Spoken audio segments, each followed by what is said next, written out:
Los negros son genéticamente más tontos que los blancos. Los profesores influyen en sus alumnos según sus expectativas. El cerebro no tiene sexo. Son muchos los mitos de origen psicológico que manejamos a día de hoy. Demasiados. Y muchos de ellos los tenemos muy interiorizados, incluso por muchos profesionales.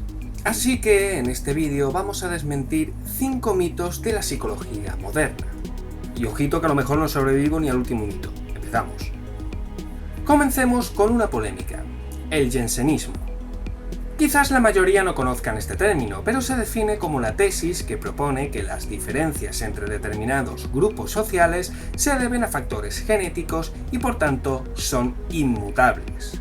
Esta tesis se le atribuye a Arthur Jensen, investigador de la inteligencia y psicometría, pero como veremos es una concepción un tanto forzada.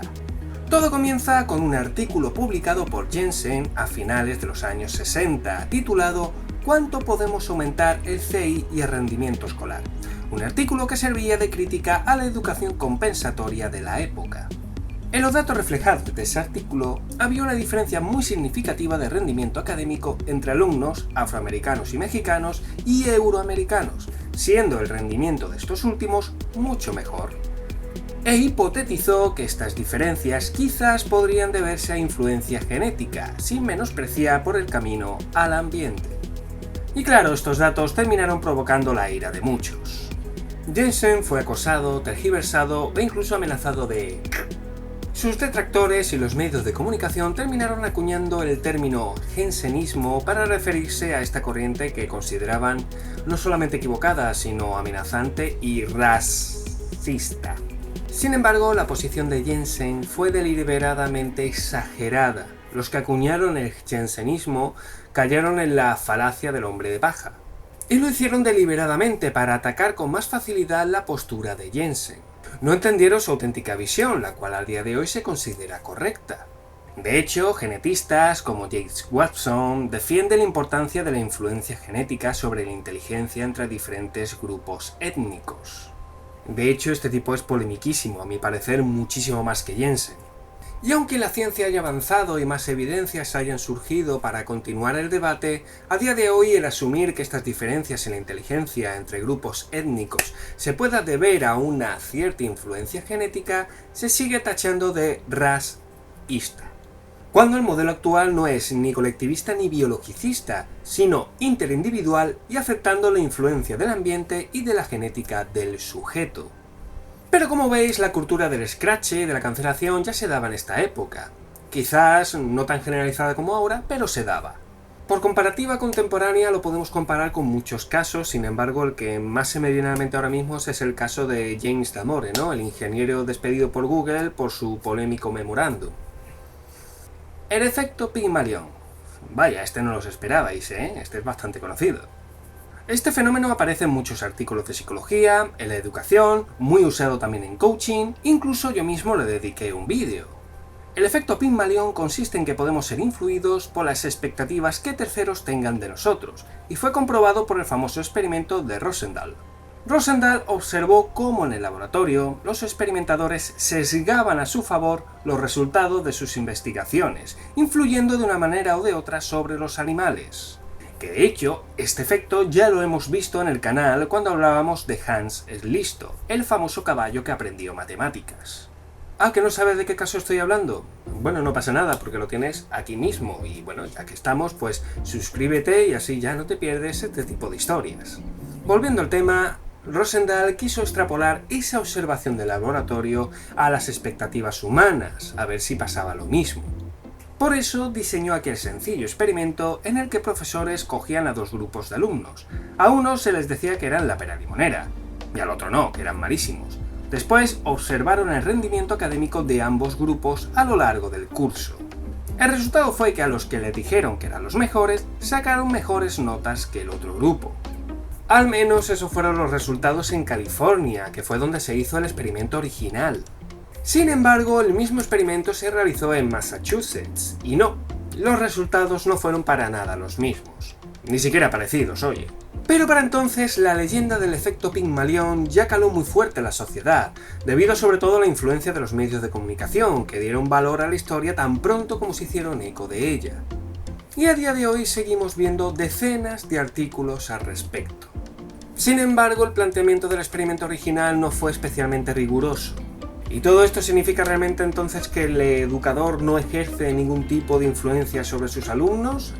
No, por supuesto que hay influencia, solo que esta es mucho más compleja y dependiente de muchas más variables que tan solo, por ejemplo, enviar un simple mensaje de confianza a un alumno en concreto. Y esto también lo podemos extrapolar a lo que es la influencia interpersonal, que también se puede deber a muchísimo más factores. Se aprende mejor con tu estilo de aprendizaje favorito. Este es un concepto muy arraigado en la pedagogía y en la psicología de la educación. Tenemos 3 estilos de aprendizaje según el canal sensorial que tengamos más estimulado o desarrollado. El estilo visual, donde aprendemos mejor a través de imágenes, el auditivo, lo mismo pero a través de los oídos, y el kinestésico, que depende más de la experimentación propia, de hacer las cosas por uno mismo. Esta perspectiva se denomina modelo BAC. Y como dije antes, está muy extendido, hasta tiene tests específicos que lo evalúan. Hay mucha literatura al respecto en cuanto a su aplicación y en cuanto a su evaluación, pero cuando se trata de literatura que promueve su eficacia, ya no encontramos datos tan positivos. Se ha puesto a prueba la capacidad de una persona de aprender una lección a través de diferentes estilos, y en diferentes estudios se ha comprobado que en realidad el estilo de aprendizaje influye más bien poco. No existe una base de evidencia adecuada para justificar la incorporación de evaluaciones de estilo de aprendizaje en la práctica educativa general. Además, este modelo tiene muchas similitudes con algunos preceptos de la programación neurolingüística. De hecho, es uno de sus preceptos, ¿vale? Las modalidades sensoriales. Y esta corriente de la PNL, o programación neurolingüística, está muy de moda, pero empíricamente no ha demostrado que sea útil de verdad, y sus supuestos tampoco han sido demostrados. Así que en realidad da igual que te hayan dicho que seas auditivo o visual, o que te consideres tú mismo, tú misma, auditivo, visual, kinestésico o como sea. Tu forma de aprender siempre estará más orientada a la implementación de cuanto más sentidos, mejor. Amén de otras variables psicológicas como puede ser la motivación, tus ideas previas, la experiencia que tengas ante esa materia o incluso el cómo está construida esa materia para ser enseñada. Es decir, sigue habiendo muchísimas más variables que solamente tener en cuenta un módulo o más módulos sensoriales en concreto. El poder del ambiente y los actos violentos. Sí, tengo que pronunciar así, violencia, para que la Gestapo de YouTube no me lo pille como mala palabra. Posiblemente a partir de ahora lo llame hacer pupita. A través del experimento de la cárcel de Stanford, Philip Zimbardo demostró el poder del contexto para volver a la gente contra otra y convertirlos en auténticos tiranos deshumanizadores. Posiblemente, junto con el experimento de Milgram, el experimento de Zimbardo sea de los más conocidos por la población cuanto a psicología moderna se refiere. Sin embargo, la cárcel de Stanford fue de los experimentos más infames realizados, si se puede considerar el experimento. Sus resultados no solamente fueron forzados, sino que no podrían aplicarse a ninguna situación similar. Es más, lo de Zimbardo no fue ni por asomo, como se cuenta normalmente. Tengo un vídeo analizando realmente qué pasó con el experimento, pero no lo tengo en YouTube, lo tengo en Facebook porque si lo subo a YouTube me lo tiran. El vídeo en cuestión lo podéis encontrar en la descripción del vídeo y en los comentarios fijados. En realidad, este experimento fue replicado por la BBC y resultó que no, que en contextos similares incluso se puede llegar a dar casos de cooperación entre diferentes grupos. Y ojo, que no estoy diciendo que en este nuevo experimento saliese todo de color de rosa, también hubo momentos muy tensos. Esto mismo se ha observado incluso en contextos de masas. Tenemos la idea preconcebida que el individuo en contextos de multitudes difumina su identidad con la del grupo y se vuelve irracional, egoísta y violento, pero tampoco es algo que se replique en todas las situaciones. El psicólogo social John Drury demostró que la gente puede llegar a ser cooperativa y desinteresada también en estos contextos, siempre y cuando estas personas adquieran una identificación muy fuerte con el grupo o una identidad compartida. Y en contraposición, la variable que altera esta cooperación puede ser una situación de pánico generalizado o una situación muy ambigua y manipulada. En conclusión, el contexto por sí solo no tiene el poder de hacer que la gente se haga pupita. Y el último mito de la psicología moderna que veremos hoy, el cerebro mosaico. La neurocientífica israelí Dalpa Joel publicó en 2015 un polémico estudio que revolucionó a los medios.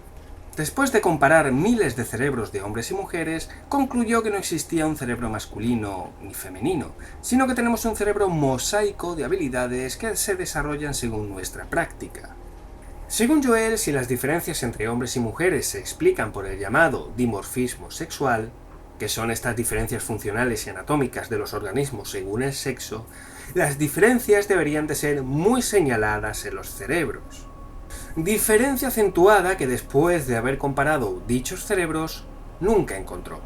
Por lo cual concluyó que realmente cerebros de hombres y mujeres son iguales, solo se diferencian por ese mosaico de habilidades que hablábamos antes.